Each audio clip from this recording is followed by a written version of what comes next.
For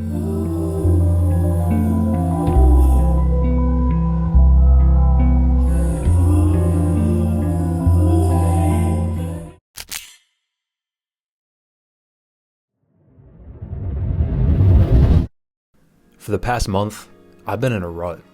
I haven't been filming much, I haven't been posting much, and to be honest, I've just felt stuck. But if there's one thing I've learned, it's that ruts don't fix themselves. You have to move through them. You have to put one foot forward, even when you don't feel like it. If you're new here, my name is Chris, this is Lights Out Collective, and if you've been feeling stuck too, this one's for you.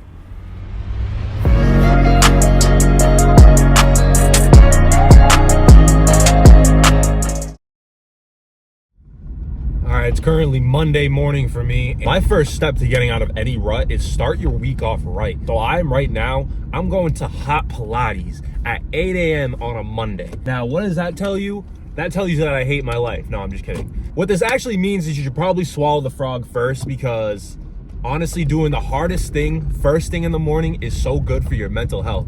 And I'm just saying that because I've gone a lot of time not doing the hardest thing when I first wake up, and then you end up having bad days, bad weeks, and it becomes a cycle.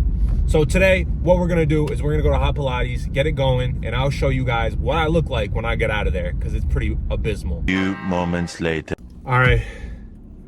Wow. Like, my shirt is like literally a different color. Like, it was light gray, and now it is dark gray. That was an unbelievable way to start my Monday morning. Now I'm going to go home, eat some food, get some electrolytes, and hydrate up, because like I literally am like shaking so much right now. If you haven't done hot Pilates, you need to do it. Don't have any type of like mindset towards it. Like, just go in open-minded. It's high intensity and it'll kick your ass if you are used to just lifting weights, going to the gym. I'm trying to get my endurance and stamina up, and that's exactly what I'm doing is hot Pilates.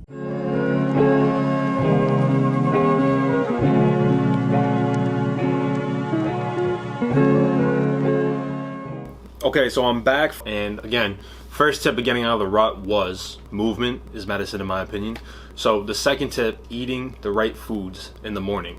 So what this means is a lot of people will start their day off with like a donut, cereal, waffles, just like carbs that are heavy. They make you feel full and sluggish literally halfway throughout the day. What I'm starting my day off with is some toast with peanut butter. I got 2 slices of Dave's Killer bread. Again, you don't have to go crazy. You can have wheat bread, you can have white bread. You should never have too much bread, obviously, but don't go to extremes. I also have egg whites here, 2 with the yolk, 2 without the yolk. I got everything but the bagel seasoning and sriracha on there. I'm not a huge fan of eggs, so I gotta make it work some way or another. But my main point is that people start their day off with something that is necessarily not nutritious. It's fattening, or they don't start with anything at all, which makes you more tired halfway throughout the day. So these are all things that I end up associating with a rut. When you literally wake up late, you don't eat breakfast, you know, your day isn't started the way you want it to start, it is the beginning of a rut, and that's how you get demotivated, that's how you fall out of it. So yeah, stop skipping breakfast, for real. It's not good for you.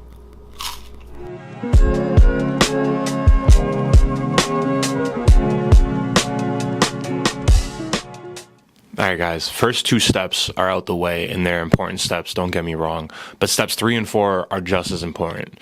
So step 3, it can be a number of different things, but the main thing is do something for your soul. So what that means is something that genuinely makes you happy, something that genuinely fills your cup up. So in my opinion, for me, I like to edit, I like to get things done creatively.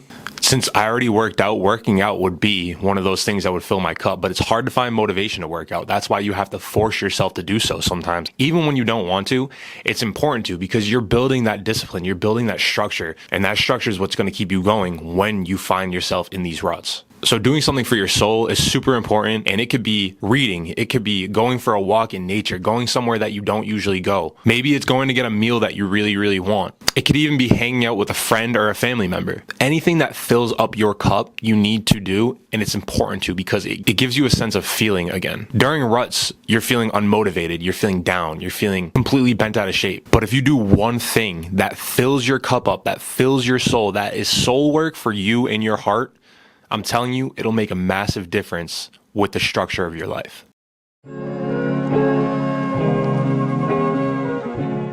Step 4 is all about perspective. You're not stuck.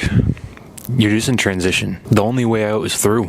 Your situation isn't permanent, and neither is your mindset. Shift your mindset.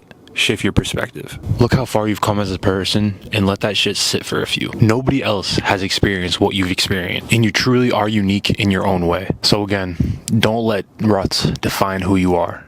Just make it the end of one chapter and the beginning of a next.